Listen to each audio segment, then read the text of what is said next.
कुंज बिहारी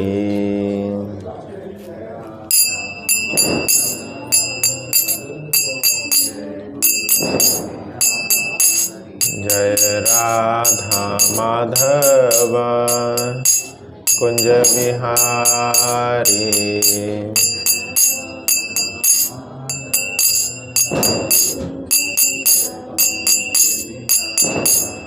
जय गोपी जन वल्लभ गिरिवरधारी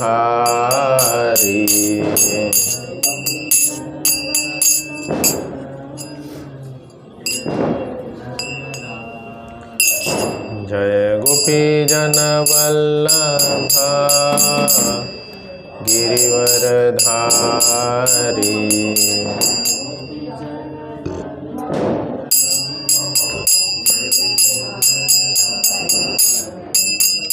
यशोदानंदन ब्रज जन रंजन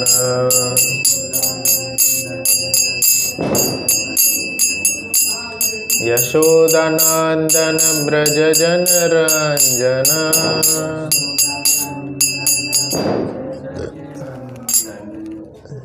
यमुना तीरा वनचारी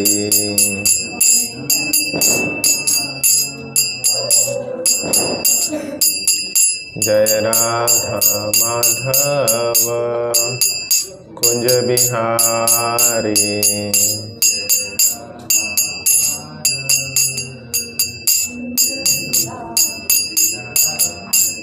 हरे कृष्ण कृष्ण कृष्ण हरे हरे हरे राम राम राम हरे हरे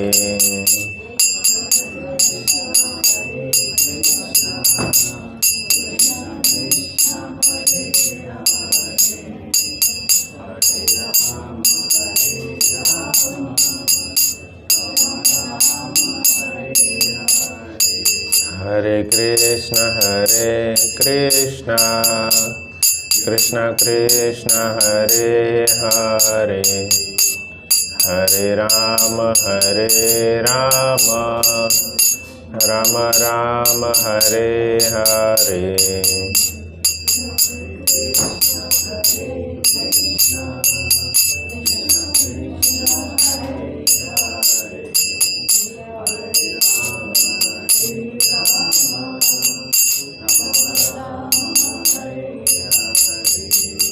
हरे कृष्णा कृष्ण कृष्णा हरे हरे हरे राम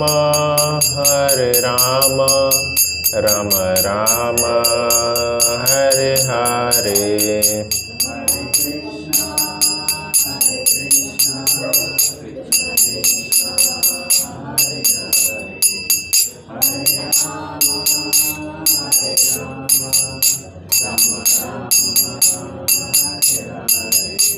जय जगन्नाथ बलदेव सुभद्रा जय सुदर्शना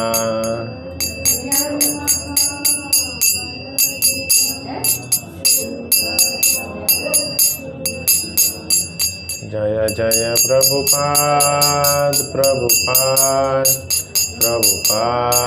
जय शिल प्रभुपाद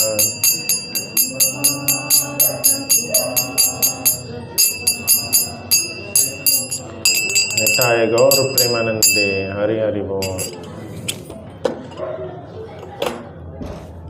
ज्ञानतिमिरन्दस्य ज्ञानाञ्जनशलाकया चक्षुरुन्मिलितं येन तस्मै श्रीगुरुवे नमः।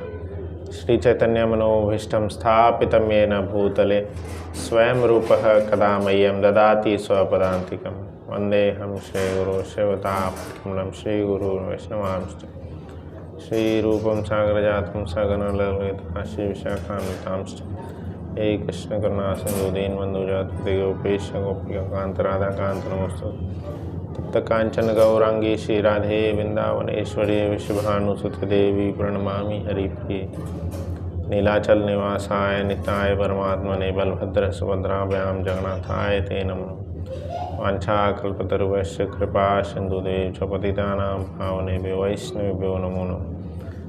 नमो विष्णुपादाय कृष्णविष्ठाय भूतले श्रीमते भक्तिवेदांत स्वामीति नाम्ने।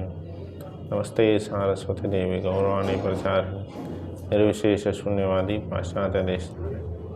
जय श्री कृष्ण चैतन्य प्रभु नित्यानंद श्री अद्वैत गदाधर श्रीवासादि गौर भक्तवृंद।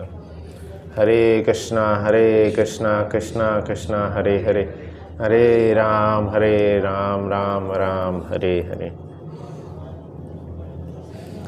हरे कृष्णा। आप सभी का आज भगवद गीता के सत्र में स्वागत है। नित्य रूप से हर शनिवार को हम ये जो भगवद गीता का सत्र लेते हैं, आचार्यगण कहते हैं मलिने निर्मोचनम। हम अपने शरीर के मल को जो है नहा धो के नित्य स्नान के ज़रिए हटा सकते हैं, पर शरीर के मल से ज़्यादा मैला कौन है? हमारा मन है ना। हम रोज़ देखते रहते हैं, इतने सारे विचार हमारे मन में आते रहते हैं, है ना। बाहर जिसको भी देख लेंगे उसके बारे में हम कुछ सोचेंगे, ऐसा क्यों कर रहा है ये, ऐसा नहीं करना चाहिए।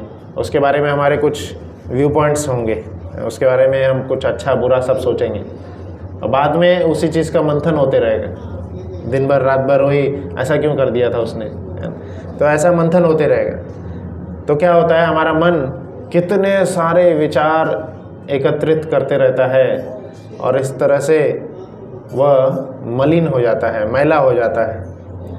भगवान कृष्ण, परम सुंदर भगवान कृष्ण के विचारों को एकत्रित करने की बजाय इस भौतिक दुनिया के ही बहुत सारे विचार हम एकत्रित करते रहते हैं, जिसके कारण भगवान कृष्ण के बारे में हम उतना नहीं जान पाते।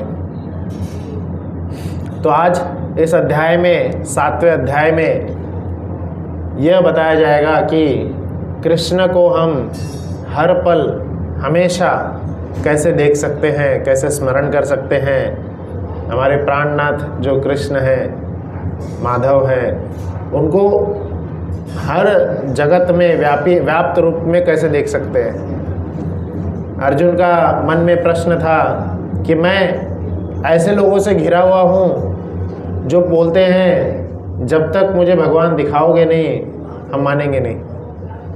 तो कैसे हम भगवान को सर्वत्र देख सकते हैं? तो यह अध्याय उसके बारे में है। और कौन कौन देख सकता है? जब सर्वत्र भगवान है तो क्यों कई सारे लोग भगवान को नहीं मानते, भगवान के अस्तित्व को नकार देते हैं? जहाँ एक और इतने सारे भक्तगण हैं, नित्य रूप से भगवान की उपासना करते हैं, वहीं ऐसे लोग भी इस दुनिया में हैं जो भगवान शब्द से ही इतना ज़्यादा क्रुद्ध रहते हैं और कभी भी वह उन पे विश्वास नहीं करते। और इसको जो है मिथ घोषित कर दिया जाता है, मिथोलॉजी घोषित कर दिया जाता है, या मतलब जो मनगढ़ंत कहानी है, कहानी के रूप में घोषित कर दिया जाता है। तो आज इन सभी श्लोकों पे हम चर्चा करेंगे कि कैसे भगवान हमें हर जगह देख सकते हैं, दिखाई दे सकते हैं, और क्यों कुछ कुछ लोग नहीं देख पाते भगवान को। तो 3 प्रकार के तरीके के द्वारा हम कोई भी चीज़ जान सकते हैं। हमने स्टार्टिंग में भी यह पढ़े थे। सबसे पहला क्या आता है? प्रत्यक्ष प्रमाण। देख करके, सीइंग इज़ बिलीविंग।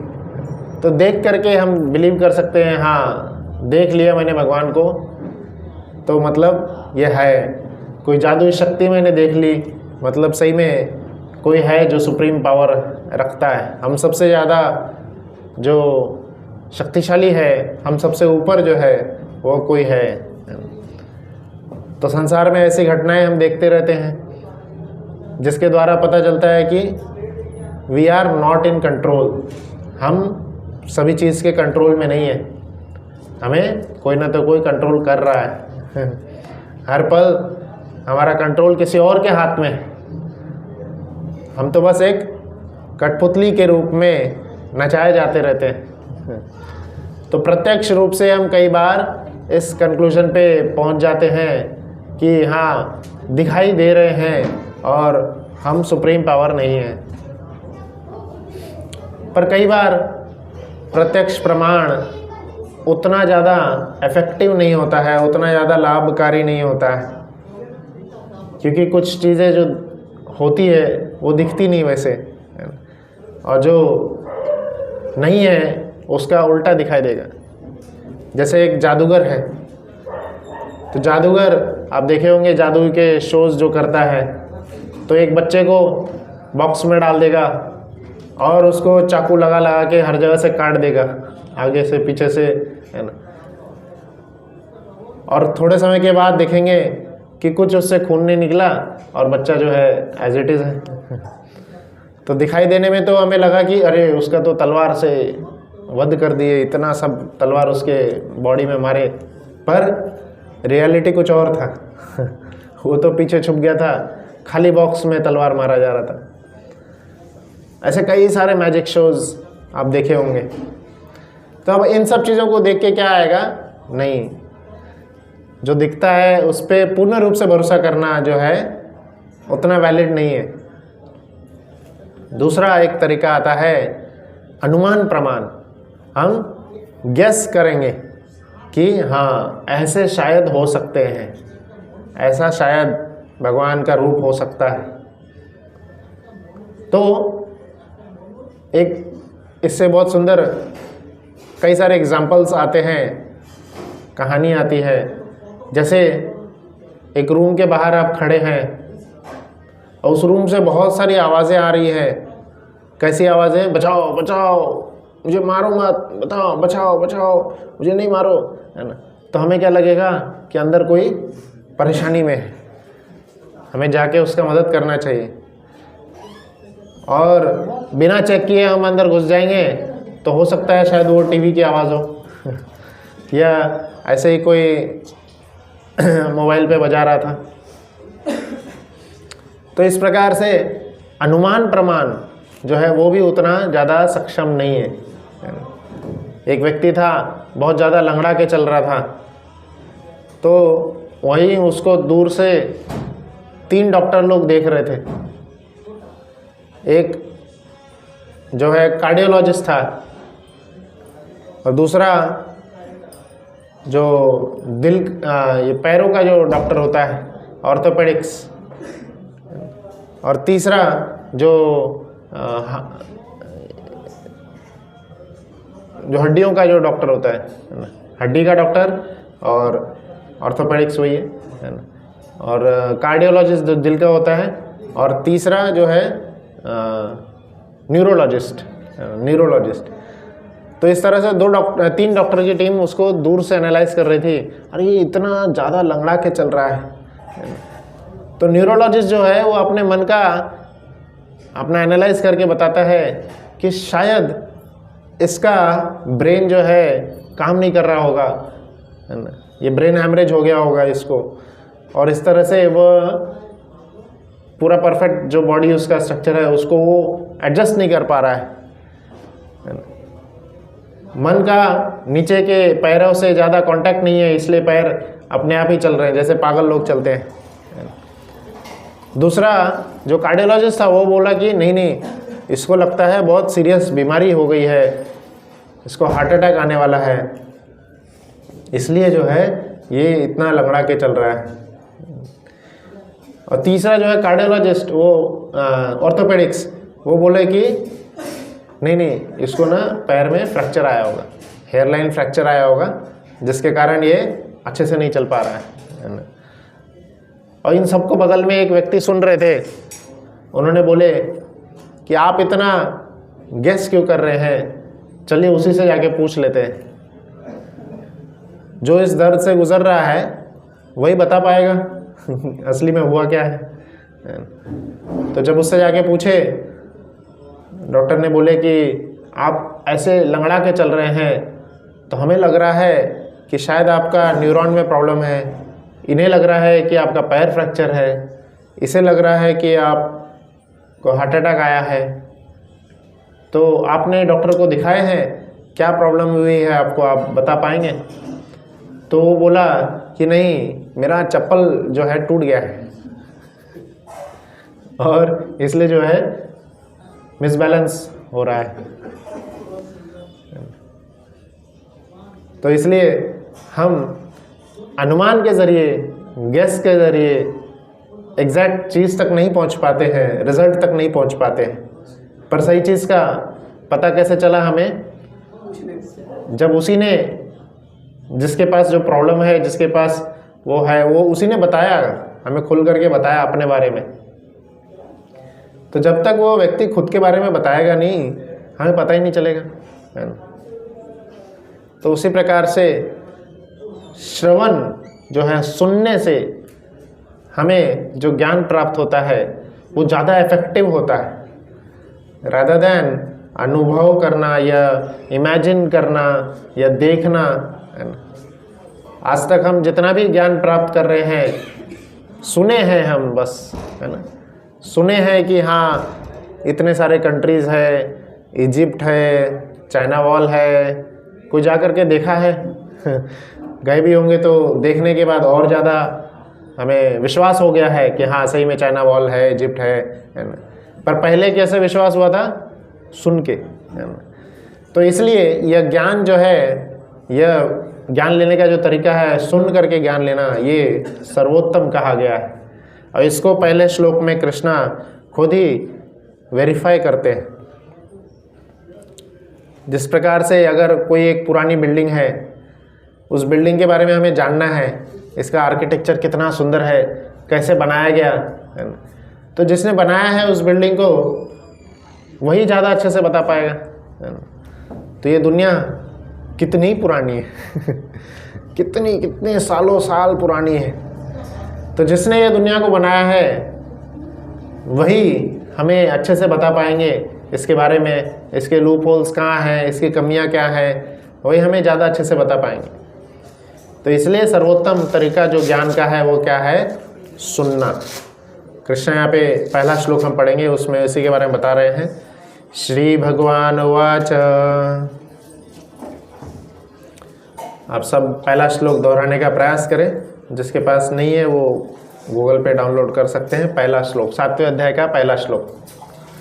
श्री भगवान उवाच। मया सक्तमना पार्थ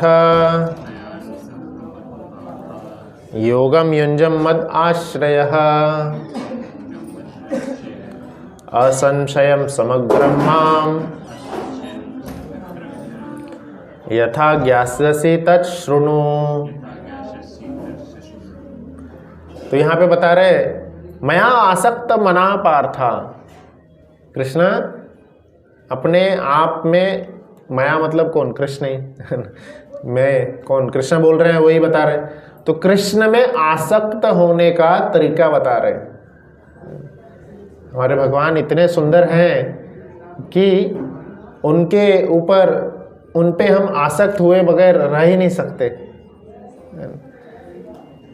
जब रामायण में, अयोध्या में जब लव कुश भगवान राम की कहानी सुना रहे थे, हर जगह घूम घूम के लव कुश प्रचार कर रहे थे, रामायण सुना रहे थे, तो वहीं पे एक बहुत सुंदर ऐसा होता है कि सब जगह लोग जो भी उस उनके दिव्य ध्वनि को सुन रहा था, उनके मधुर वाणी को सुन रहे थे, सब आकर्षित होते चले आ रहे थे।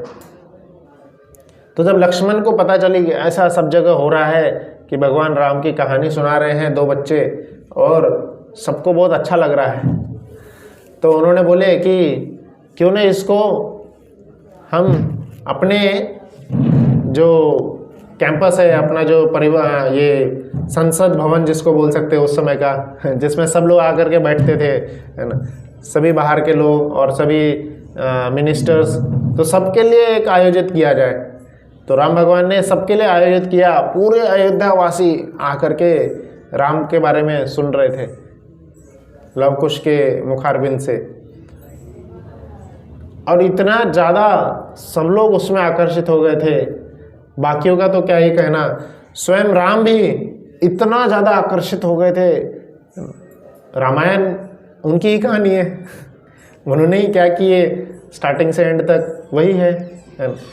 पर जब लव कुश उसको इतना सुंदर रूप से समझा रहे हैं तो स्वयं राम भी आकर्षित हो गए कि अरे ये क्या है, कितना सुंदर सुना रहे हैं, ये मेरे बारे में बोल रहे हैं। तो इस तरह से वह ऐसा वर्णन आता है, राम जी जो हैं अपने ऊंचे आसन पर बैठ के सुन रहे थे और लवकुश जो है सेंटर में एक आसन दिया गया था नीचे में, वहाँ पे बैठ के सुना रहे थे। तो धीरे धीरे जब कथा आगे बढ़ते गई, राम भगवान, सब लोग बाकी लोग तो कथा में आसक्त थे, राम भगवान इतने ऊपर से उठ करके कब लवकुश के बगल में आके बैठ गए, एकदम उसमें एक टकी भाव से वो सुनते जा रहे थे, पता ही नहीं चला। इतना सुंदर वो उसमें सब आकर्षित हो गए थे। स्वयं राम अपनी कहानी में अपने आप को जानने में आसक्त हो गए थे। तो भगवान की कथाएं, भगवान की लीलाएं हमको तो आकर्षित करती है, हम तुच्छ जीवात्माओं को, स्वयं भगवान को भी आकर्षित कर लेती है। यह जो जगन्नाथ जी का जो रूप है, इसी कारण तो हुआ है। जब रोहिणी जो उनकी माता है, वह उनके वाइफ्स को, उनके जो पत्नियां थी, उनको सुना रही थी कि कृष्ण की बाह्य लीलाएं, क्योंकि कृष्ण हमेशा ही वृंदावन के बारे में सोचते रहते थे। पत्नियों के साथ बैठे हैं, द्वारका में बैठे हैं, कुछ भी काम कर रहे हैं, उनका मन हमेशा ही वृंदावन में रहता था। तो इसलिए उन्होंने, उनकी जो माता है रोहिणी, जो कि स्टार्टिंग से एंड तक थी, हमेशा वृंदावन में भी, मथुरा में भी, अभी द्वारका में भी साथ में ही थे, तो उनसे पूछा, आप बताइए क्या लीला हुई थी वृंदावन में, क्यों ऐसा मधुरता उस लीला में है, क्या ऐसा मधुरता है कि भगवान स्वयं हमेशा हमारे बीच में होते हुए भी ब्रजवासियों को याद करते रहते हैं, वृंदावन को याद करते रहते हैं। तो जब रोहिणी माता ये सुनाने लगी, तब भगवान कृष्ण का भक्तों के प्रति प्रेम और भक्तों का कृष्ण के प्रति प्रेम, ब्रजवासियों का, गोपियों का जो प्रेम था, उसको देख के भगवान स्वयं जो है एकदम अचंभित मुद्रा में आ गए। जैसे हम कोई एकदम ही रेयर चीज़ देखते हैं तो ऐसी ही मुद्रा हो जाती है, जिसमें एकदम ऐसे मुंह खुल जाता है ना, और हाथ भी, हम इतने बड़े हाथ रहते हैं, हम ऐसे कर लेते हैं, तो एकदम ही अचंभित मुद्रा जो है। और इसका फोटो जो है नारद मुनि आकर के खींच लिए। नारद मुनि हर जगह पहुंच जाते हैं और उन्होंने बोले कि आपके इस रूप का दर्शन सभी जीवात्माओं को हो, ऐसा कुछ करिए। तो उन्होंने बोले कि कलयुग में इसी रूप में मैं दर्शन दूंगा, और वही थे कृष्ण जो कि जगन्नाथ, और बलराम जो है, बलराम के रूप में सुभद्रा जो है, इन तीनों के रूप में उपलब्ध, इन तीनों के रूप में हमें दर्शन दे रहे हैं। तो यह भी क्या है, आसक्त। भगवान स्वयं अपने कहानी में, अपने कथा में, अपनी लीलाओं में आसक्त हो जाते हैं। इसलिए कृष्ण यहाँ पे बोल रहे हैं, इस दुनिया में सबसे सुंदर, सबसे प्यारा, सबसे मनोरंजक कोई चीज़ है जिसमें आप आसक्त हो सकते हैं, तो वह क्या है, स्वयं भगवान कृष्ण और उनकी लीलाएं। बाकी सब आपको आसक्त होंगे तो आप कर्मों के बंधन में फंसते चले जाएंगे। कृष्ण में आसक्त होंगे तो वही कर्म के बंधन जो है खुलते चले जाएंगे, छूटते चले जाएंगे। तो आसक्त होने का क्या तरीका है, कृष्ण खुद यहाँ बोल रहे हैं, यथा ज्ञास्यसि तत् शृणु, सुनो मेरे बारे में, तत् शृणु, जितना ज़्यादा सुनोगे मेरे बारे में, कृष्ण के बारे में हम जब सुनेंगे, कृष्ण कैसे वृंदावन में लीला किए हैं, क्या क्या मधुर मधुर लीला किए हैं, सुनने से ही, शब्द प्रमाण के जरिए ही हम भगवान को जान सकते हैं। आगे बढ़ते हैं, तीसरे श्लोक में बताया गया है। तीसरे श्लोक में बता रहे कि कौन कौन लोग भगवान को जान सकते हैं। तो तीसरे श्लोक में वर्णन आता है, मनुष्याणाम सहस्रेषु कश्चित यतते सिद्धये यततामपि सिद्धानाम कश्चित माम वेति तत्वतः। मनुष्याणाम सहस्रेषु, हजारों मनुष्यों में कोई एक ऐसा रेयर व्यक्ति होगा जो कि मेरे बारे में जानना चाहेगा। हम देखते हैं हम किसके बारे में, आप सुबह से शाम तक अपने कार्यों को एनालाइज करिए। आप किसके बारे में जनरली जानना चाहते हैं? आज मैं जॉब पे जाऊंगा तो क्या क्या करूंगा, घर पे कैसे बातचीत करेंगे, घर पे घर वालों के से कैसे आगे बढ़ेंगे। तो खुद के प्लान्स, खुद के लाइफ के प्लान्स, आगे क्या है, फ्यूचर प्लान्स, पास्ट में ऐसा क्यों हुआ, यही सब के बारे में तो हमेशा हम सोचते रह जाते हैं। तो कई सारे मनुष्यों में, हजारों मनुष्यों में कोई एक ऐसे व्यक्ति होंगे जो इन सभी विचार को हटा करके कृष्ण के बारे में जानना चाहेंगे। कृष्ण की लीलाएं इतनी सुंदर है तो वो कैसे हुई सुंदर, क्या क्या उसमें और ज़्यादा मधुरता है, कैसे कृष्ण गोवर्धन उठा लेते हैं, कैसे कृष्ण ब्रह्मा जी को मोहित कर देते हैं, ब्रजवासियों को मोहित कर देते हैं। यह कितना ज़्यादा सुंदर और सुनने लायक वस्तु है। तो ये पर क्या है, बहुत ही रेयर ऐसे व्यक्ति होंगे जो कि कृष्ण के बारे में जानना चाहेंगे। तो स्वयं यहाँ पे कृष्ण बोल रहे हैं। इसलिए जहाँ पे भी भक्ति की क्लासेस होते हैं, जहाँ पे गीता के बारे में बताया जाता है ना, तो वहाँ पे हम क्वांटिटी ज़्यादा नहीं देखते, है ना, कम लोग ही आते हैं इसके बारे में सुनने के लिए। पर वहीं एक आप कॉमेडी शो रख लिए, कॉमेडी शो हो रहा है, वो कोई व्यक्ति आके कॉमेडी कुछ तो कर रहा है, या डांस शो, है ना, या कोई भी ऐसा शो रखेंगे तो, या न्यूज़ रीडिंग ही कर रहे होंगे, तो कितने सारे लोग जानना चाहेंगे क्या हो रहा है पॉलिटिक्स में, क्या जोक सुना रहा है वो, है ना। तो इसलिए भगवान के बारे में जानना, स्वयं कृष्ण बोल रहे हैं कि मेरे ऑडियंस बहुत कम होंगे, बहुत कम मेरे ऑडियंस होंगे, चिंता की बात नहीं है ना। तो हम भी अपने आप को कई बार दुखी या एकदम ही रेयर समझते हैं। क्या सही में भक्ति करना बहुत अच्छा है?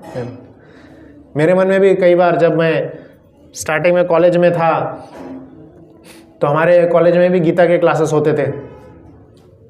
कोई दूसरा वर्कशॉप या दूसरा सेमिनार अरेंज होता था, उसमें बहुत भीड़ होती थी, बहुत भीड़। भगवद गीता के वर्कशॉप में कॉल करने के बाद भी लोग नहीं आते थे,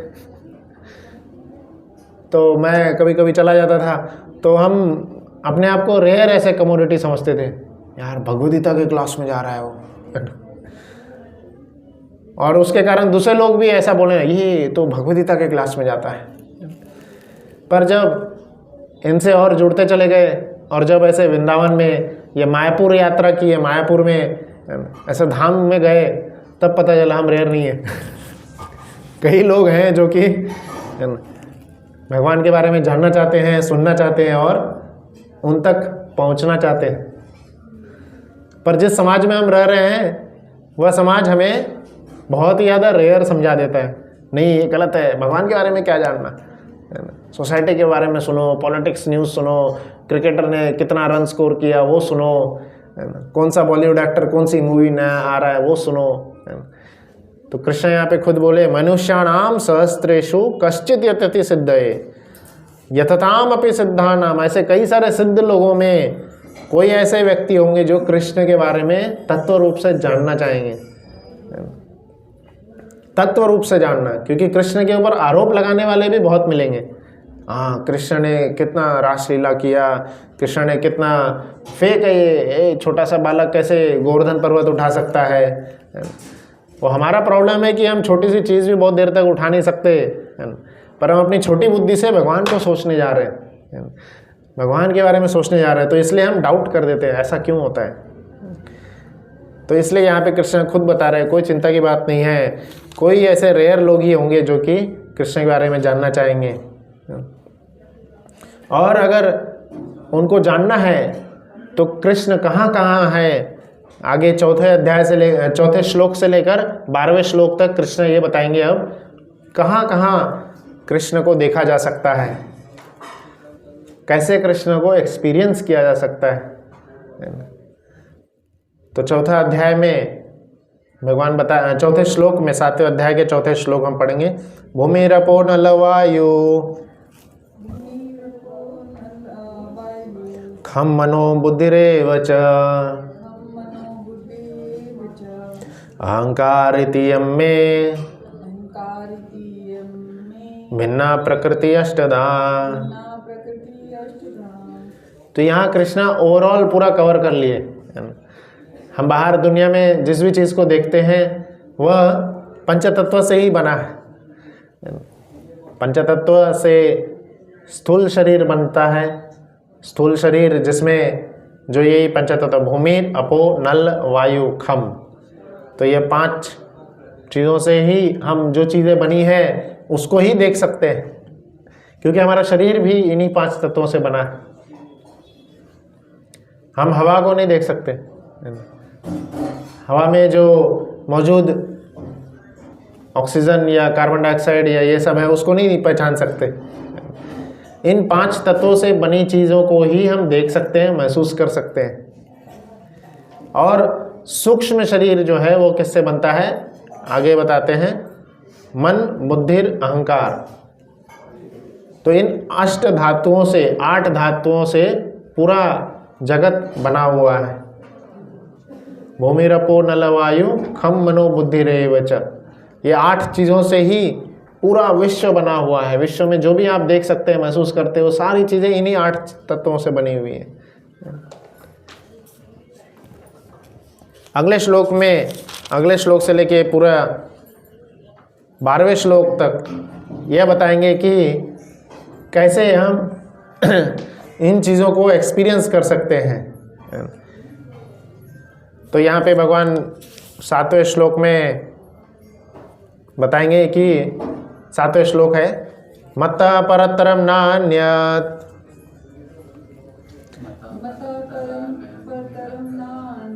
किंचित अस्ति धनंजय मयि सर्वमिदं प्रोतं सूत्रे मणिगणा इव। कृष्ण किस प्रकार से जगत के हर कोने में व्याप्त हैं वो इस श्लोक में बताए हैं। मत्तः परतरम नान्यत्, कई बार कई ऐसे श्लोक आते हैं या अभी तक में आए हैं जिसमें कृष्ण अपना डिविनिटी प्रस्तुत किए हैं। सबसे पहले चौथे अध्याय में प्रथम श्लोक जो आया था जिसमें वो बताए थे कि मैंने यह ज्ञान सूर्यदेव को दिया है, तो उसमें कृष्ण अपनी डिविनिटी बताए थे कि वह सूर्यदेव से भी बड़े हैं, सूर्यदेव के भी आदि गुरु हैं, सूर्यदेव को भी ज्ञान कृष्ण ने ही दिए। 5वें अध्याय में एक श्लोक आया अंत में जिसमें बताया कृष्ण की यह सर्वलोक महेश्वरम, पूरे लोकों के हर जगह के असली महेश्वर जो हैं वह स्वयं कृष्ण है। 5वें अध्याय के अंतिम श्लोक में बताए। और इस प्रकार से अब यहाँ पे 7वें अध्याय के 7वें श्लोक में बताए कि कृष्ण के परे कुछ भी नहीं है। देयर इज नथिंग सुपीरियर और इवन इक्वल टू कृष्ण। भगवान के बारे में कुछ भी ऊपर या लेवल तक का भी नहीं है। मत्तः परतरम ना अन्यत, परह तरम, बराबर का और ऊपर का भी कोई नहीं, ना अन्यत, किंचित अस्ति धनंजय, कुछ भी नहीं है धनंजय। सब कुछ भगवान के दिव्य लीलाओं में ही समाया हुआ है। और कैसे समाया हुआ है तो उसका छोटा सा एग्जाम्पल दिए हैं। जिस प्रकार से ये माला आप देख रहे हैं, तो माला जो है फूलों का संग्रह है और इतने सारे फूल एक साथ लगे हुए हैं तो ये बहुत सुंदर दिख रहा है माला, है ना। तो ये फूल एक साथ कैसे लगे हुए हैं, हाँ, धागा, है ना। तो माला तो बहुत सुंदर दिख रहा है, इतने सुंदर सुंदर फूल इतना पैटर्न में लगा हुआ है, पर किस कारण से लगा हुआ है, अंदर जो धागा है, वो धागा काट लेंगे तो सारे फूल धड़ धड़ करके गिर जाएंगे, बिखर जाएंगे और किसी का कुछ अस्तित्व नहीं रहेगा, है ना। तो इसलिए यहाँ पे वही बता रहे हैं, सूत्रे मणिगणा इव। भगवान किस प्रकार से पूरे जगत के हर कार्य में इन्वॉल्व हैं, हर चीज़ में इन्वॉल्व हैं, कैसे भगवान में सब है। तो जिस प्रकार से माला में धागा रहता है, इनविजिबल है बट वही माला का एग्जिस्टेंस है, तो उसी प्रकार से धागा के रूप में हर जगह भगवान पिरोए हुए हैं और उसको संभाले हुए हैं। अब आगे के श्लोकों में भगवान बताएंगे कि जैसे आप सुबह सुबह उठ करके पानी पीते हैं तो पानी का स्वाद जो है वह कृष्ण है। एक बार श्रील प्रभुपाद जी मॉर्निंग वॉक को जा रहे थे। मॉर्निंग वॉक में बहुत सुंदर सनराइज़ समुद्र के किनारे दिख रहा था। समुद्र से इतना सुंदर सन आता हुआ, ऑरेंज ऑरेंज, आपने देखे हुए कभी ऐसा दृश्य है? तो श्रील प्रभुपाद जी को एक शिष्य ने उनके बताया कि कितना सुंदर सनराइज़ है, क्या दृश्य है।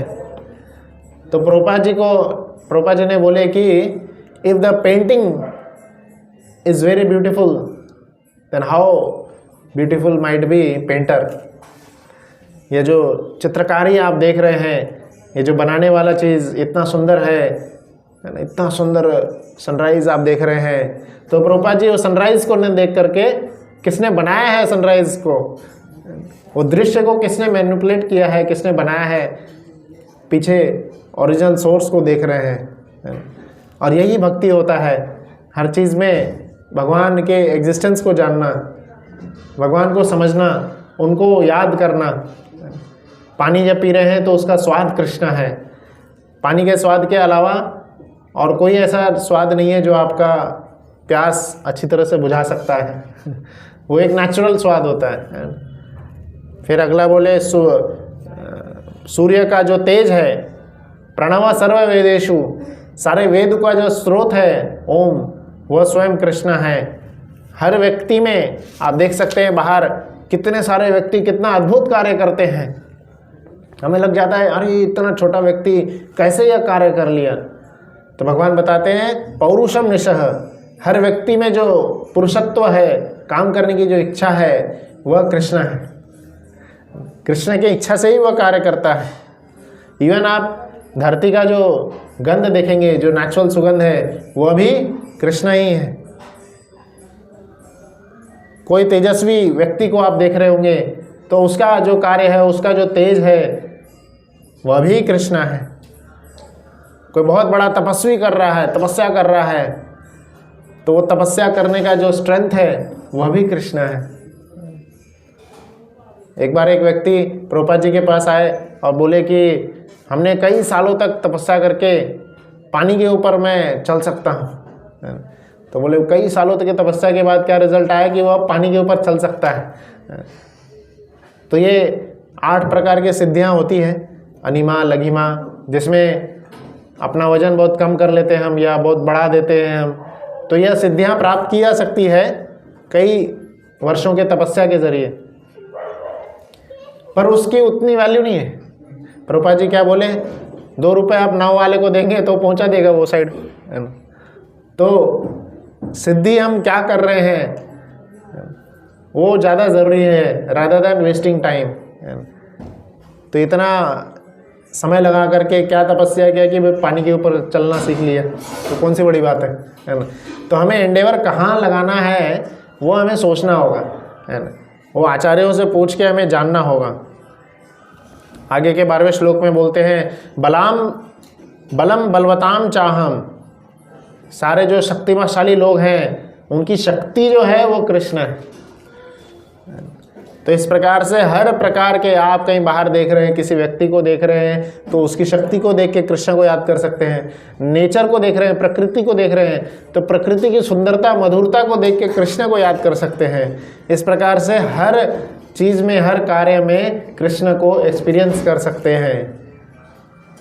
तो अगर कोई व्यक्ति आगे चल के बोलेगा कि जब इतना आसान है कृष्ण को जानना, तो क्यों कोई व्यक्ति जो है भगवान से विमुख हो जाते हैं, भगवान से एथीस्ट बन जाते हैं, नहीं भगवान पे विश्वास करते हैं। तो वो 13वें श्लोक में बताए त्रिभिर्गुणमयी ए भी सर्वमिदं जगतम मोहितम नाभिजानाति मामेभ्य परमम अव्ययम। तो इसमें बताए कि जैसे आप अपनी आइडेंटिटी किसी से छुपाना चाहते हैं, है ना। एक व्यक्ति जो बहुत सारे सपोज बिजनेस कर रहा है तो छुप छुप के कई सारा बिजनेस करते रहता है, कई कार्य में इन्वॉल्व रहता है ना। पर कोई व्यक्ति अगर उसके बिजनेस के बारे में जानना चाहेगा, साइड सोर्सेज से इधर उधर से पता करेगा, हाँ इसका इंपोर्ट एक्सपोर्ट का भी बिजनेस है, इसका कपड़ों का भी बिजनेस है, इसका ये सब भी बिजनेस है। तो धीरे धीरे करके कुछ कुछ जान पाएगा। तो जब तक वो व्यक्ति स्वयं नहीं बता दे रहा है हाँ मेरे इतने इतने सारे बिजनेस हैं, है ना, तब वो व्यक्ति कोई भी उसके बारे में उतना जान ही नहीं पाएगा, है ना। जब तक व्यक्ति खुद के बारे में खुद ही डिस्क्लोज नहीं करता है, कितना भी हम रिसर्च कर लेंगे, थोड़ा थोड़ा ही उसके बारे में हम जान पाएंगे। तो हर एक व्यक्ति अपना ये राइट रखता है कि अपने बारे में वो कितना डिस्क्लोज करे। जितना बताएगा उतना ही वो जान पाए, दूसरे लोग जान पाएंगे उसको। तो इस श्लोक में कृष्ण यही बोलते हैं कि सभी जीवात्माएं जो है 3 गुणों में फंसे हुए हैं और मैं 3 गुणों से परे हूँ। तो I have the right to not disclose myself. Krishna के पास वो हक है कि कृष्णा अपने बारे में किसी को नहीं बताते हैं। तो कैसे कृष्ण के बारे में पता किया जा सकता है, कैसे ये 3 गुण से हम परे हो सकते हैं? जब कृष्ण खुद ही अलाउ करेंगे, खुद ही वो अलाउ कर देंगे, हाँ चलो मेरे बारे में जान लो, मैं बताता हूँ ये छोटा। अब 10वें अध्याय में कृष्ण अपने आप के बारे में बहुत कुछ बताएंगे और इतना सा बताने के बाद में बोलेंगे ये तो छोटा सा ही है, ये तो मेरा अंश मात्र ही है। अगले श्लोक में 14 श्लोक में भगवान बता रहे हैं क्यों हम कृष्ण को नहीं जान पा रहे। दैवी ही एष गुणमयी मम माया दुरत्तया मामेव ये प्रपद्यन्ते मायामेतां तरन्ति ते। तो माया को, त्रिगुण को समझना और उससे बाहर निकलना बहुत मुश्किल है। दैवी ही एष गुणमयी मम माया दुरत्तया, भगवान की माया शक्ति से बाहर निकलना दुरत्तया बहुत ज़्यादा कठिन है। बहुत कम ही लोग भगवान की शक्ति से बाहर निकल पाएंगे। कृष्ण स्वयं महाभारत की लीला में हम देख सकते हैं कि यहाँ पे थे, उपस्थित थे और कई लोगों ने देखे उनकी शक्तियों को, उनको महसूस किए, पर जो पांडवगण हैं, जो उनके भक्तगण हैं, इतना ज़्यादा अच्छे से वह नहीं पहचान पाए। जैसे दुर्योधन के सामने थे तो दुर्योधन उतना ज़्यादा भगवान को नहीं समझ पाया जितना अर्जुन समझ पाए। दुर्योधन के पास जब अपॉर्चुनिटी आया कृष्ण को मांगना या कृष्ण की शक्ति को मांगना, दुर्योधन ने क्या मांग लिया? कृष्ण की शक्ति मांग ली। और अर्जुन बोले कि मैं तो आपसे ही सेटिस्फाइड हूँ, मुझे बस आप ही चाहिए। तो कृष्ण बोलते हैं सारी एनर्जी, सारी शक्ति, सारा माखन तो वो लेके गया, तुम क्या करोगे मुझे रख के? मैं तो निथल्ला एकदम निहत्ता रहूँगा, कुछ भी वार नहीं करूँगा। बोले भले ही माखन वो ले गया, माखन चोर तो मेरे पास ही है। तो हम भी अपने लाइफ में कई बार कृष्ण की शक्तियों को चूज कर लेते हैं। कृष्ण की थोड़ी बहुत बाहर जो चीज़ें दिख रही होती है उन सब शक्तियों से आकर्षित हो जाते हैं और उसी में सब फिर इन्वॉल्व हो जाते हैं, उसी में उससे बाहर निकल ही नहीं पाते। पर हमें हमेशा जो है कृष्ण को चुनना है। कृष्ण को कैसे चुन पाएंगे? अगले लाइन में लिखे माम एव प्रपद्यन्ते मायामेतां तरन्ति ते। तो माया से हम परे कैसे जा सकते हैं? जब हम कृष्ण को शरणागत होंगे। कृष्ण को शरणागत होंगे तब कृष्ण स्वयं अपने बारे में बताएंगे और उनकी शक्ति से हम परे हो सकते हैं। जिस प्रकार से आप किसी घर में गए और सपोज वहाँ पे उस घर में एक बहुत बड़ा कुत्ता था, बहुत ही स्ट्रांग कुत्ता, जो आपको देखते ही, ज़्यादातर आप जानते हैं कोई अनजान व्यक्ति को देखते ही घर में जो कुत्ता है वो चिल्लाने लगता है, बहुत ज़्यादा भौंकने लगता है। फिर वो आकर के आपको सूंघ लेगा, फिर थोड़ी देर के बाद शांत हो जाएगा।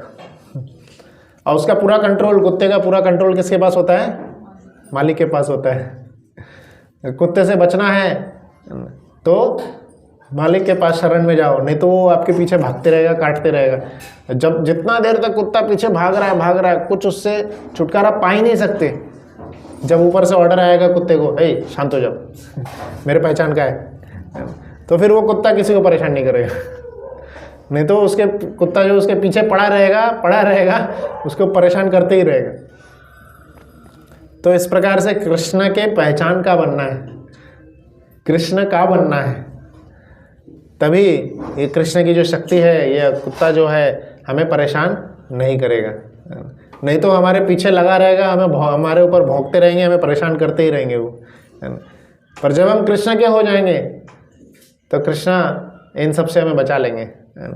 दैवी ही ऐसा गुणमयी मम माया दुरत्या। ऐसे कुत्ते से पार आना बहुत मुश्किल है, पर जब तुम मुझे शरण में आ जाओगे, मालिक के शरण में आ जाओगे, तो यह सारी रुकावटें जो हैं कृष्ण अपने आप सॉल्व कर देते हैं। तो जब कृष्ण के शरण में जाने से हम सारी मुसीबतों से हम परे हो जाते हैं, तो क्या प्रॉब्लम क्या है कृष्ण के शरण में जाना? क्यों लोग फिर भी नास्तिक होते हैं, फिर भी नहीं जा पाते हैं कृष्ण की ओर, भक्ति की ओर, भगवान की ओर जा ही नहीं पाते हैं? तो यह कृष्ण अर्जुन के मन के भाव को समझते हुए अगले श्लोक में उसको खुद ही क्लियर कर दिए। 15वें श्लोक में नमाम दुष्कृतिनो मूढ़ा प्रपद्यन्ते नराधमः मायापहृत ज्ञाना आसुरं भावमाश्रितः। तो यहाँ पे बता रहे नमाम दुष्कृतिनो मूढ़ा। जो दुष्कृत हैं, जो मूर्ख लोग हैं, वह भगवान को कभी नहीं जान पाएंगे। प्रपद्यन्ते नराधमः, नराधम भगवान ऐसे लोग जो नहीं जान पाते हैं कृष्ण के और कृष्ण के बारे में नहीं जानना चाहते, उनको बताते हैं कि वो सभी नरों में अधम हैं, एकदम लोएस्ट कैटेगरी के व्यक्ति हैं, जो कि अपने पिता, अपने सोर्स को नहीं जानना चाहते, इस धरातल से निकलने का तरीका नहीं जानना चाहते हैं। क्यों यह कुत्ता, यह माया देवी हमें क्यों इतना परेशान कर रही है? मालिक को शरणागत हो जाएंगे, नहीं करेगी, पर क्यों नहीं हम शरणागत होना चाहते हैं? तो यहाँ पे बोल रहे आसुरम भावम आश्रितः। हमारा जो भाव है, हम आसुरी भाव रखे हुए हैं। आसुरी भाव रखने के कारण हम भगवान को नहीं जान पाते। आप देखें समुद्र मंथन लीला, आप सब लोग सुने हैं। अभी जो कुंभ चल रहा है, यह क्या हुआ था, किसका कारण क्या था? समुद्र मंथन लीला हुई थी। तो समुद्र मंथन लीला आप सब स्टोरी सुने हैं, है ना? समुद्र मंथन लीला में भगवान ही सब कुछ कर रहे थे। वो पर्वत को भी उठा के भगवान ही लेके आए। पर्वत के नीचे कूर्म के रूप में वही थे, ऊपर अजित के रूप में थे, है ना? और सभी देवताओं को और दानवों को शक्ति भी कृष्ण ही दे रहे थे कि इसको मंथन कर सके। हर तरफ से कृष्ण ही शक्ति दे रहे थे और वो कार्य कर रहे थे। पर अमृत जो है और इक्वल दोनों कर रहे थे, देवता और असुर। पर अमृत सिर्फ असुर को नहीं मिलकर सिर्फ देवताओं को मिला। क्यों? तो आचार्यगण उसका टिप्पणी देते हैं कि आसुरम भावम आश्रितः। असुर लोगों का भाव कैसा होता है? जो बोला गया या भगवान ने जो बोले ऐसा नहीं करना, उल्टा वही करेंगे। जो मना किया गया है उसी को करेंगे, वह है आसुरी भाव। जैसे आप देखेंगे समुद्र मंथन लीला में, तो जब सांप की पूंछ पकड़ना था, तो पहले असुरों को चांस मिला कि आप पूंछ पकड़िए और देवताओं को बोले कि आप सिर पकड़िए। असुर बोले हम पूंछ पकड़ेंगे, आप समझ के क्या रखे हैं हमें, हम नहीं पूंछ पकड़ेंगे, हम सिर वाला भाग पकड़ेंगे। और उसी में लड़ाई होने लगी, कौन सिर पकड़ेगा कौन पूंछ पकड़ेगा। तो कृष्णा बोले देवताओं को, ठीक है तुम आ जाओ इधर। असुर लोग तो मानने को तैयार ही नहीं, बोले हमें पूंछ पकड़ना ही नहीं है, हम रिजाइन कर रहे हैं, हमें नहीं पकड़ना है ये, है ना। तो ईगो के कारण कई बार क्या होता है, हमारे लिए जो अच्छा होता है हम उसको अच्छा मान ही नहीं पाते हमें लगता है कि ये मेरे साथ बुरा हो रहा है, और जो बुरा हो रहा होता है हमें लगता है कि यही अच्छा है। तो जब साइड चेंज हो गया, दानव लोग सिर आकर पकड़ लिए और असुरगण देवतागण आकर पूंछ पकड़ लिए।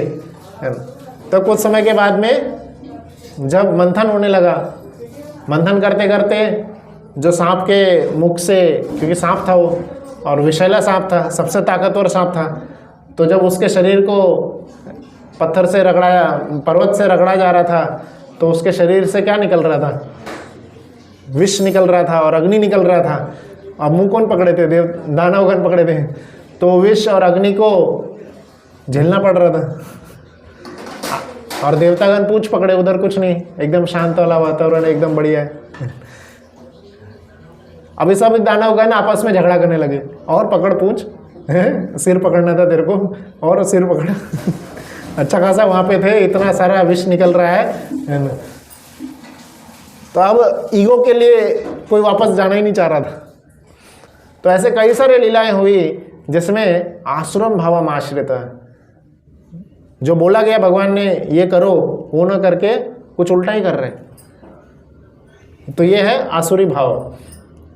ऐसा आसुरी भाव रखने के कारण हम भगवान को कभी भी जान नहीं पाएंगे। भगवान हमारे साथ जो करेंगे वो हमारे लिए भले के लिए ही करते हैं। हम अपना सिर्फ अभी का समय जानते हैं, कृष्णा हमारा पास्ट, प्रेजेंट और फ्यूचर भी जानते हैं। तो अभी जो हमारे ज़िंदगी में हो रहा है, कृष्णा बहुत अच्छे से प्लान किए हैं, ये हमारे लिए बहुत अच्छा है, ये हमें समझना है। और आज ये हो रहा है तो कल आगे और अच्छा ही होगा। जो भी होता है लाइफ में, कृष्ण बैठे हैं, प्लान कर रहे हैं, उनको पता है। और वो अपने बच्चे के साथ, हम सब भगवान की ही संतान है, तो अपने बच्चे के साथ कोई भी पिता बुरा नहीं होने देगा। तो इस प्रकार से हमें पूर्ण विश्वास होना चाहिए कि मेरे लाइफ में जो भी हो रहा है, कृष्ण प्लान कर रहे हैं और उनका कुछ ना तो कुछ मोटिव है, उद्देश्य है। तो बस भगवान के फ्लो में चलते जाना है। जैसा हो रहा है भगवान आपकी कृपा से हो रहा है, आपको पता है, तो आप कुछ ना तो कुछ सही सोचे होंगे मेरे लिए। पर फिर भी इतना बोलने के बाद भी कुछ लोग ऐसे होते हैं जो सिर्फ कुछ ही प्रकार के, 4 प्रकार के भगवान यहाँ बता रहे हैं, 4 प्रकार के लोग ही होते हैं जो कि भगवान पे विश्वास करते हैं, भगवान के कार्य में सपोर्ट करते हैं, ना कि उसके पीछे खींचते हैं।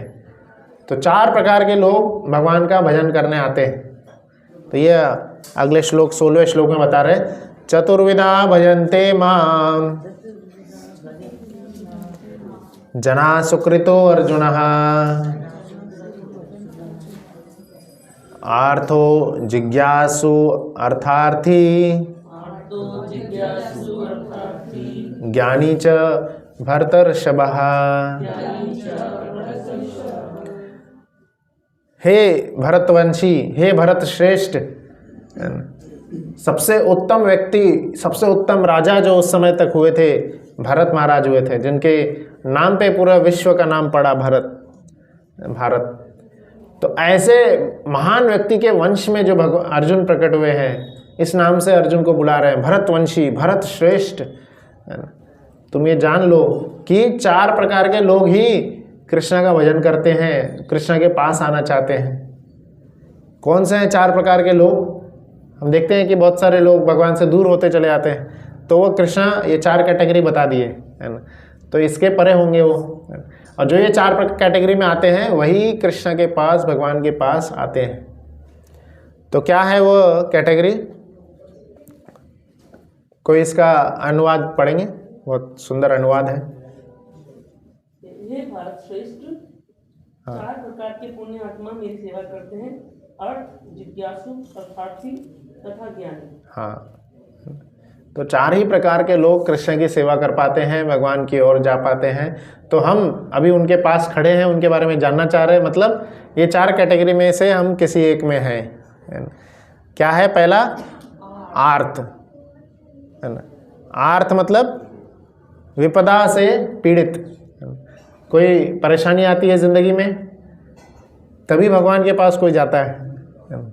नॉर्मल लाइफ चलती रहेगी तो कोई नहीं पूछेगा। जैसे एक सुंदर उदाहरण आता है, एक बार एक महादानी व्यक्ति था, वह हमेशा पूरे गांव वासियों को बहुत कुछ दान करते रहता था। किस तरीके से दान करता था? वो बोलता था जाओ उस रूम में, जो भी दान मांगने आते थे बोलते जाओ उस रूम में जो भी चीज़ है रखी हुई ले लो, सब जो भी दान आपको चाहिए, आपके संबंध की चीज़ है तो वहाँ पे रखी है, ले लो। तो इस प्रकार से वह कई लोगों को, गांव के सभी लोगों को बहुत कुछ दान करते रहता था, चाहे उनके लिए ज़मीन हो, चाहे कपड़ा हो, चाहे खाने की चीज़ हो, सब वो देते रहता था, बहुत धनी था। पर एक बार एक वही जो सेठ है वह एक ऐसे मुनि से पूछे, मैं इतना दान करता हूँ, इतना लोगों को मैं देता हूँ, बट फिर भी लोग मेरी इतना इज्जत नहीं करते हैं, मुझे उतना मानते नहीं हैं। तो वो मुनि बोले कि आप एक काम करो, जब आप ऐसे देते हो तो अगली बार जब अनाउंस करोगे कि जाओ उस रूम में जो रखा है ले लो, तो वहाँ पे कुछ सामान न रख के 4 गुंडे रख देना, और जो भी उस रूम में जाएगा कुछ खरीदने के लिए, कुछ लेने के लिए, गुंडों से उनकी पिटाई करवा देना। तो इस तरह से जब हुआ, जब रूम में कोई भी जाने लगा, सबकी इतनी पिटाई होने लगी, तो सब लोग हैरान हो गए और पूछने लगे क्यों क्यों क्यों पिटाई क्यों हो रही है। बहुत ज़्यादा उसके ऊपर प्रत्यारोप करने लगे, आज तुम बहुत गंदे हो, हमारे इतना पिटाई कर दिए, हम मासूम लोग हैं, इतना सब कुछ हमने तुम्हारे वजह से झेला, इतने पिटाई हो गई, तुम ये हो, बुरे हो, बहुत कुछ बोलने लगे। तो वो सेठ समझ गया कि इतने समय से जब इतना कुछ दान कर रहे थे, देते आ रहे थे, कोई पलट के देखा भी नहीं कि कौन दे रहा है, क्यों दे रहा है, वो कृतज्ञता आई नहीं। और जब पिटाई होने लगी तब बराबर सब निकलने लगा हुआ है मुंह से, है ना, कि क्यों कर रहे हो। तो इस प्रकार से हमारे लाइफ में भी हम वो कृतज्ञता को अनुभव नहीं कर पाते हैं, है ना। जब पीड़ित होते हैं, आर्त परिस्थिति में पहुंचते हैं, तभी भगवान को याद करते हैं।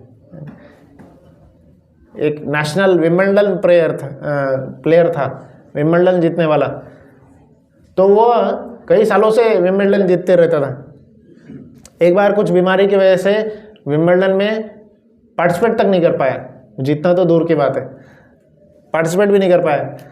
तो मीडिया लोग आकर के उससे पूछे कि आपको भगवान पे क्रुद्ध नहीं हो रहे हैं, इतने सालों से आप विंबलडन ट्रॉफी जीत रहे हैं, तो इस बार तो अचानक आप पार्टिसिपेट भी नहीं कर पाए, कितने क्रूर वाली बात है। तो प्लेयर बोला नहीं, ये तो कितना आश्चर्य वाली बात है, इतने सालों से मैं अकेला व्यक्ति था जो कि ट्रॉफी जीत रहा था। तो इतने सालों से जब मैं ट्रॉफी जीत रहा था, मैंने पूछा नहीं भगवान से कि इतने लाखों लोग हैं, मैं ही क्यों ट्रॉफी जीत रहा हूँ। पर इस बार जब पार्टिसिपेट नहीं कर पाया तो मेरा कोई हक नहीं है पूछने का कि why I couldn't participate, why me, मेरे साथ ये परेशानी क्यों हो रही है। भगवान ने हमें बहुत कुछ दिए हैं जिसका हम कृतज्ञता व्यक्त करते करते पूरा जीवन निकल जाएगा हमारा, है ना। अभी कोरोना के समय में हम देख रहे थे आईसीयू में रहने का क्या चार्ज था, है ना। आईसीयू में ऑक्सीजन का हमें चार्ज पता था, है ना, 8-9 हज़ार कुछ पर डे का था आईसीयू और वेंटिलेटर। अभी हम ऐसे ही सांस ले रहे हैं, तो उसकी कोई वैल्यू हम नहीं जान पा रहे।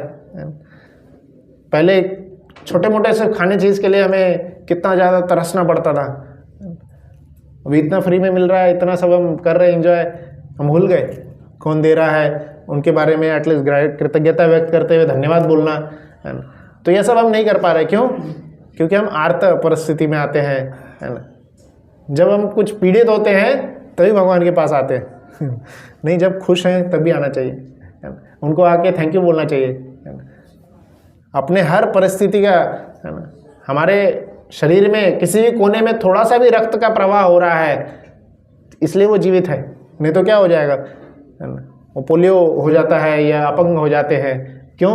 रक्त का प्रवाह बंद हो गया, है ना। तो क्यों हो रहा है? हम उसमें ब्लड भेज रहे क्या मैं अपने हाथ में ब्लड भेज रहा हूँ, पैर में भेज रहा हूँ, अपने आप हो रहा है, कृष्ण की कृपा से हो रहा है ना। तो यह हमें हर पल जो है कृतज्ञता व्यक्त रहना चाहिए, कृतज्ञ पूर्ण भगवान के ऊपर शरणागत होना चाहिए। अगला बोल रहे जिज्ञासु, कुछ जानने के लिए कुछ लोग आते हैं भगवान के पास, कैसे भगवान ने इतना बड़ा गोवर्धन उठा लिए, क्या हुआ था उस समय कि पूरे कंस जो कि कृष्ण का मामा ही है, पर वो कृष्ण को मारने के लिए लगा हुआ था। ऐसे कई सारे प्रश्न मन में आते हैं, तो प्रश्न का उत्तर ढूंढने के लिए लोग भक्ति में आते हैं। तो पहले कौन हुए? पीड़ित लोग, दूसरे हुए जिज्ञासु, और तीसरा बताया गया अर्थ, मतलब किसी प्रकार के लाभ की इच्छा है, तब हम भगवान के पास आ रहे हैं।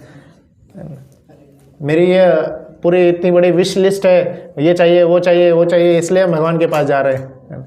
आज बोर्ड एग्ज़ाम चालू हो रहा था, तो कई सारे सुबह में बच्चे लोग आए थे कि भगवान इस बार पक्का पास कर देना, अगली बार पढ़ूंगा मैं, इस बार आप भी पास कर दो, अगले सेमेस्टर में अगले एग्ज़ाम में फिर से आएंगे, भगवान इस बार भी नहीं पढ़ पाया, प्लीज़ पास कर दो इस बार। तो कुछ इच्छा है हमारे पास, तभी हम भगवान के पास जा रहे हैं।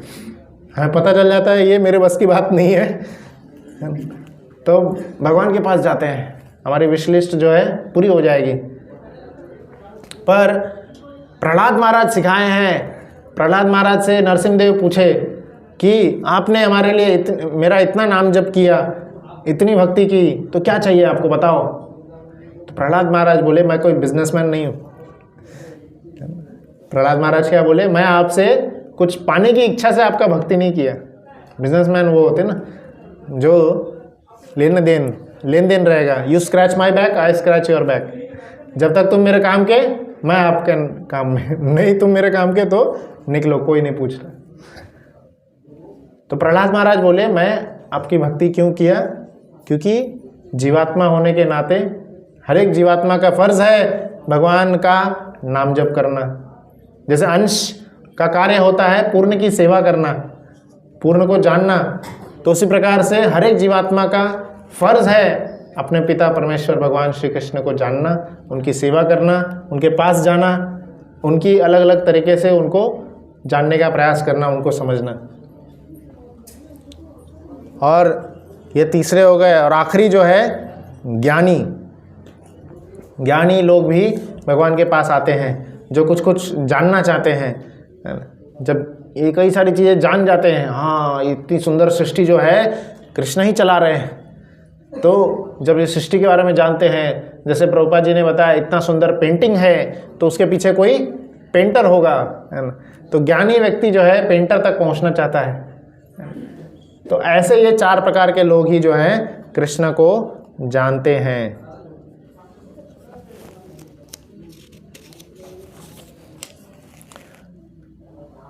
और ऐसे जो कई सारे लोग भगवान को जानना चाहते हैं, वह कृष्ण बता रहे हैं कि बहुत जन्मों के बाद में यह सुकृति आता है कि हम भगवान को जानना चाह रहे होते हैं, भगवान के पास जाना चाहते हैं, है ना। बहुत जन्मों के बाद में वो सुकृति आता है। हम कृष्ण की भक्ति कर रहे हैं, मतलब बहुत सारे हमने सुकृत कर लिए हैं, सुकार्य, अच्छे कार्य, पुण्य वाले कार्य कर लिए हैं, है ना। 19वें श्लोक में भगवान इसको क्लियर किए हैं। बहुनाम जन्मनाम अन्ते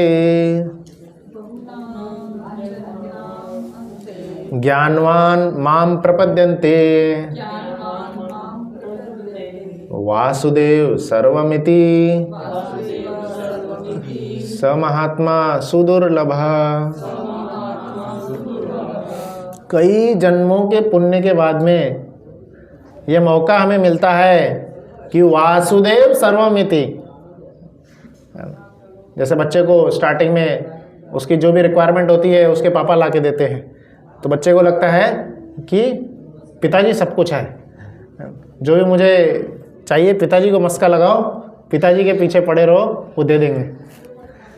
वही बच्चा जब बड़ा होता है, धीरे धीरे समझता है, तब वो मेहनत करके चीज़ों को लाता है और फिर अपने मेहनत को बहुत ज़्यादा श्रेय देता है, बोलता है कि हम अपनी मेहनत से सब कुछ प्राप्त किए हैं, कोई नहीं था मेरे साथ, मैं अकेला पूरा मेहनत करके प्राप्त किया हूँ।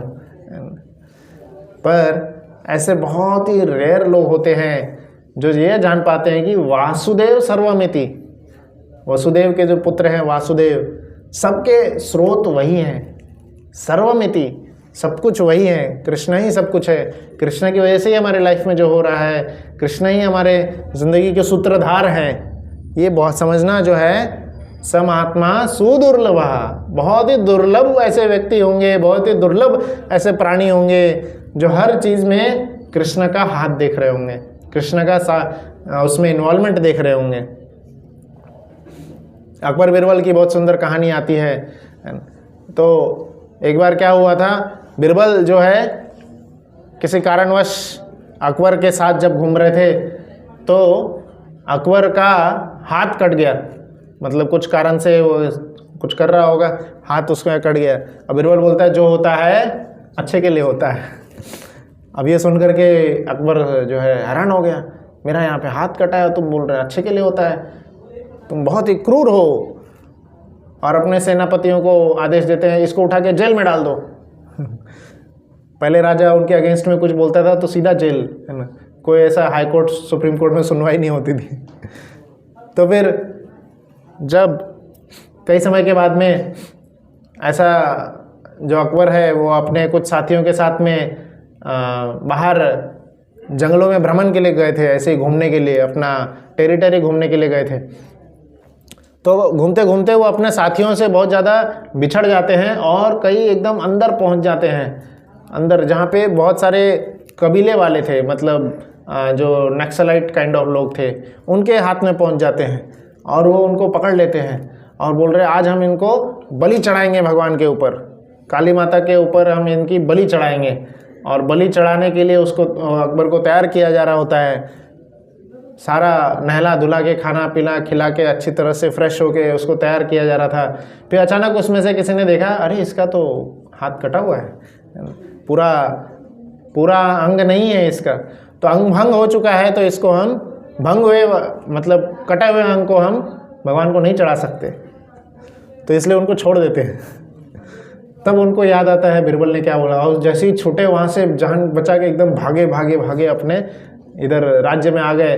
और बिरबल को आके बोलते हैं, उनकी बिरबल की वाणी याद आई, उनको बोले कि आपने बोले थे जो होता है अच्छे के लिए होता है, आज मेरा हाथ नहीं कटा होता तो मैं मेरा सिर कट गया होता। पर मुझे ये समझ में नहीं आया कि मैं आपको जेल में डाल दिया, तो इसमें आप जेल में रहे तो आपके लिए क्या अच्छा रहा, इतना समय तो आपने कष्ट भोगे, जेल में नॉर्मल कैदियों की तरह आपका वातावरण आपके साथ बिहेव किया गया, तो आपको तो बहुत कष्ट हुआ। बिरबल बोले मैं आपके साथ हमेशा रहता हूँ, अगर मैं उनके हाथ में फंस गया होता तो आपका हाथ तो कटा है, मेरा तो नहीं कटा है, तो मुझे बलि चढ़ा देते हो। तो इसलिए भगवान ने क्या किया, इसको जेल में डाल दिया। तो भगवान जो है जो करते हैं अच्छे के लिए करते हैं, हमारा भविष्य में भला होगा यही जानते हुए देखते हुए करते हैं। तो इसलिए ऐसे महात्मा बहुत दुर्लभ होते हैं जो कि वासुदेव सर्वमिति, कृष्ण को ही सब कुछ है वो जाने। अभी यहाँ पे 4 प्रकार के लोग बताए थे जो कि भगवान तक आते हैं। अभी 4 प्रकार के लोग भगवान बोलेंगे जो कि नहीं आते हैं भगवान तक, जो भगवान तक नहीं पहुंच रहा है, एथीस्ट है, नास्तिक है, वो इन 4 कैटेगरी में ही आएगा। 20वां श्लोक हम पढ़ेंगे। कामस्तैस्तरहितज्ञाना प्रपद्यन्ते अन्य देवताः तम तम नियमास्थाय प्रकृत्या नियतः स्वयः।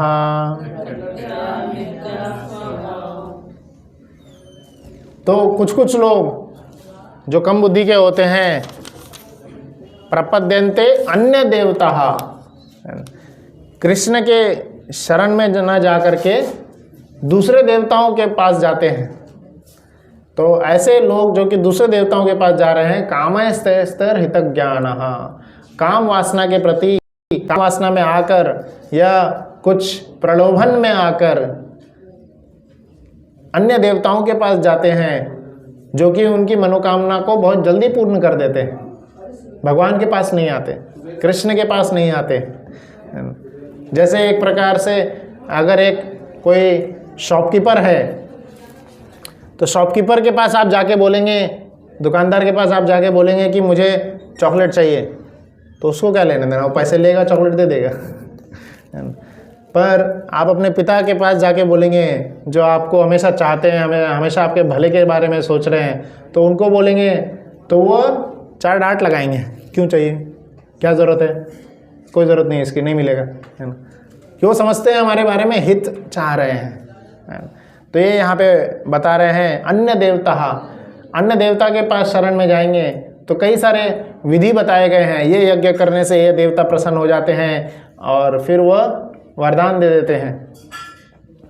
तो इस प्रकार से कई सारे वरदान प्राप्त करने के तरीके बताए गए हैं और देवता उस तरह से दे देते हैं, हाँ इसने इतनी तपस्या की है चलो इसको दे देते हैं, पर वो हमारे बारे में हित नहीं सोचते, हमारा परम भलाई किस में है वो नहीं सोचते हैं। अगले श्लोक में हम देखेंगे 22वां श्लोक। सतया श्रद्धया युक्तस्तया आराधना मोहिते लभते च ततः कामन्वेव विहितान् तान्। ऐसी श्रद्धा से समन्वित वह देवता विशेष की पूजा करने का यत्न करते हैं और अपनी इच्छा की पूर्ति करता है, किंतु वास्तविकता तो यह है कि वे सारे लाभ केवल मेरे द्वारा ही प्रदत्त होते हैं। यहाँ पे कृष्ण बता रहे हैं छोटी छोटी इच्छाओं को लेकर के जीवात्माएं जो हैं अन्य देवताओं के पास जाते हैं और अन्य देवता जो है उनकी वो तपस्या को देख के वो इच्छा पूरी कर देते हैं, पर यह नहीं जानते कि वो देवताओं में जो इच्छा पूरी करने की जो शक्ति आ रही है वह कृष्ण से ही आ रही है। आदि गुरु जो है, आदि गोविंद जो है स्वयं कृष्ण ही है। सबके कारणों के कारण जो है कृष्ण है। सभी कार्य को पूर्ण करने की शक्ति, सभी वरदान देने की शक्ति, सब प्रकार के चीज़ें प्राप्त करने की शक्ति जो है कृष्ण से ही आती है। कृष्ण ही सर्वोपरि है। अभी बोले थे ना, मयि सर्वमिदं प्रोतम, मेरे से सब कुछ निकला है। मत्तः परतरम ना अन्यत्, मेरे से परे कुछ नहीं है। कोई भी देवता, कोई भी असुर या कोई भी चीज़ मेरे से परे नहीं है। Krishna is the supreme controller. तो यह हमें जानना चाहिए। कृष्ण अपने अस्तित्व को बताए जा रहे हैं। जैसे बाकी सभी जगह पे बोलते हैं वो परम भगवान है, उनसे हमें शक्ति प्राप्त हो रही है, सबका मालिक एक है, I am the son of God, I am the messenger of God. तो who is that God, who is that person who is giving energies and priorities to someone. सभी को शक्ति जो देने वाले हैं, सबको एनर्जी शक्ति प्रदान करने वाले हैं, वह कौन है? वो परम भगवान श्री कृष्ण है। कृष्ण ही बताए, कोई ऐसा और डिक्लेयर करके नहीं बोलते मैं ही परम हूँ, मुझसे परे और कोई नहीं। तो यह है श्री कृष्ण ही बोले हैं और इसका कोई सेकेंड एडिशन नहीं आया है। कृष्ण ने यह गलती से बोल दिए होंगे, रिवाइज्ड एडिशन आ रहा है। जो भगवद्गीता में बोली गई है, एक बार कृष्ण जो बताए, शास्त्र का सार जो है वही यहाँ पर है। वही सदियों सदियों तक, सालों तक भगवान के सभी भक्त सुनते रहेंगे, है ना, और वही सच्चा है। बाकी सब में कुरान हो या किसी भी हो तो उसमें कैसा है, एडिशन आते रहता है, रिवाइज्ड एडिशन आते रहता है ना, चेंज होते रहते हैं रूल्स। पर कृष्ण जो रूल बनाया है वो सर्वोपरि है और वो कभी कोई चेंज नहीं होता। That is the final authority. Krishna is the final authority. फिर 23rd श्लोक में बोले अंतवंत फलम तेषाम। प्रसाद लेके जाइए, वहां पे प्रसाद रखा है। तद्भवत्य अल्पमेधसाम देवान् देवयजो यान्तिम मद्भक्ता यान्ति मामपि। तो यहाँ पे बता रहे अल्प बुद्धि रखने वाले लोग, व्यक्ति जो हैं देवताओं की पूजा करते हैं और उन्हें प्राप्त करने के लिए कार्य करते रहते हैं। अल्प बुद्धि वाले लोग जो हैं भगवान अन्य अन्य देवताओं की पूजा करते हैं, पर जो पूर्ण रूप से ज्ञान रखते हैं वह देवताओं की पूजा न करते हुए कृष्ण की पूजा करते हैं, कृष्ण को सर्वोपरि मानते हैं और कृष्ण की आराधना में ही हमेशा लगे रहते हैं।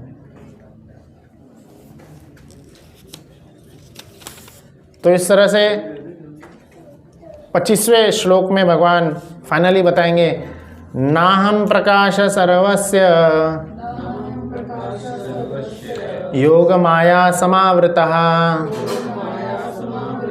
मूढ़ोऽयं नाभिजानाति लोको माम अस्मंजव्यम। तो यहाँ पे बताया नाहं प्रकाश सर्वस्य, जैसे मैंने स्टार्टिंग में बताया था, कृष्णा हैज़ द राइट कि कोई जो नास्तिक लोग हैं वह कृष्णा को नहीं जान पाए। आप देखेंगे नास्तिक लोगों के पास भी बहुत सारे आइडियाज़ आते हैं, ऐसे वीडियोस होंगे आप देखे होंगे, 100 ways to not believe in God. तो उनको बुद्धि कौन दे रहा है? कृष्ण ही दे रहे हैं कि तुम मुझसे दूर जाना चाहते हो, मुझसे नहीं मिलना चाहते हो, तो ठीक है, वो बुद्धि भी मैं ही देता हूँ। तो ऐसे व्यक्ति कितना भी दिमाग लगा ले, भगवान को जान ही नहीं पाएंगे, है ना। तो कृष्णा उसको वैसी बुद्धि दे रहे हैं कि वो भगवान से दूर हो जाए, और कृष्णा ही भक्तों को वो बुद्धि देते हैं जो कि वो भगवान के पास आ जाते हैं, क्योंकि ही डिजर्व्स द राइट, है ना। जिस प्रकार से दुर्योधन का चित्त भ्रम हो गया था, वो कृष्ण को चूज कर ही नहीं पाए, है ना? और वो कृष्ण की शक्तियों को चूज करके बहुत ज़्यादा खुश था, और अर्जुन जो है कृष्ण को चूज करके बहुत ज़्यादा खुश थे। तो दोनों की मनोवृत्ति अलग है, और वो मनोवृत्ति कौन प्रदान कर रहे थे?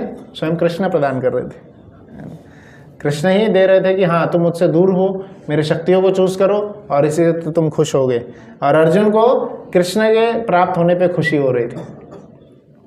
तो अगर हमारी भी ऐसी मनोवृत्ति है, जो हम कृष्ण से दूर होने पे खुश हो रहे हैं, अगर हम कृष्ण से दूर होने पे, कृष्ण को भुला देने पे खुश हो रहे हैं, तो मतलब कैसा है कि हमारा, है ना, नेगेटिव चल रहा है। भगवान जो है वही शक्ति दे रहे हैं कि हमसे दूर हो जाओ, है ना। तो हमारा वो ट्रैक चेक करना चाहिए हमें। आज दिन भर में मैंने कितने बार कृष्ण को स्मरण किया, कितने बार कृष्ण स्मरण में आए, है ना। भगवान को स्मरण करना इतना आसान नहीं है। इसलिए तो आचार्य बोले कि भगवान के एक नाम स्मरण मात्र से ही कई पाप मिट जाते हैं। तो कलयुग हंसते हुए बोला, हिम्मत है तो स्मरण करके तो दिखाओ। स्मरण करना ही, भगवान का स्मरण करना ही बहुत बड़ा टास्क है, बहुत बड़ा चैलेंज है ना, बहुत बड़ा चैलेंज है। इस दुनिया के काम करना आसान है।